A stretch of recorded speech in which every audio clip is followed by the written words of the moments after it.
আপনি কি জানেন আমাদের প্রিয় নবী হযরত মুহাম্মদ সাল্লাল্লাহু আলাইহি ওয়াসাল্লাম ক্ষুধার জ্বালায় টানা 3 বছর গাছের পাতা খেয়ে বেঁচেছিল। মক্কার কাফেররা যখন আমাদের প্রিয় নবী হযরত মুহাম্মদ সাল্লাল্লাহু আলাইহি ওয়াসাল্লাম এবং তার বংশধরদের শিয়াবে আবু তালিব নামক গিরিপথে বন্দী করে সব ধরনের খাবার বন্ধ করে দিয়েছিলেন, তখন শুরু হয়েছিল এক অবর্জনীয় কষ্ট। দিন যায় মাস যায়, ঘরে এক দানা অন্ন নেই। ক্ষুধার যন্ত্রণায় ছোট ছোট শিশুদের কান্নায় মরুভূমির বাতাস ভারী হয়ে উঠল, কিন্তু পাষাণ কাফেরদের মন গলেনি। সেই সময় দয়াল নবী সাল্লাল্লাহু আলাইহি ওয়াসাল্লাম তার পরিবার এবং সাহাবীরা ক্ষুধার জ্বালা সইতে না পেরে বনের শক্ত গাছের পাতা পেরে চিবিয়ে খেতেন। কখনো বা কখনো শুকনো পশুর চামড়া মুখে দিতেন। গাছের পাতা খেতে খেতে তাদের মুখ ছিঁড়ে রক্ত ঝরে পড়ত।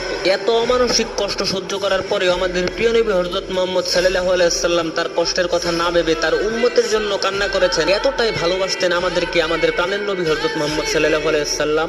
আপনারাও যদি আমাদের প্রাণের নবী হযরত মুহাম্মদ সাল্লাল্লাহু আলাইহি ওয়াসাল্লামকে ভালোবেসে থাকেন, তাহলে এই ভিডিওতে লেখা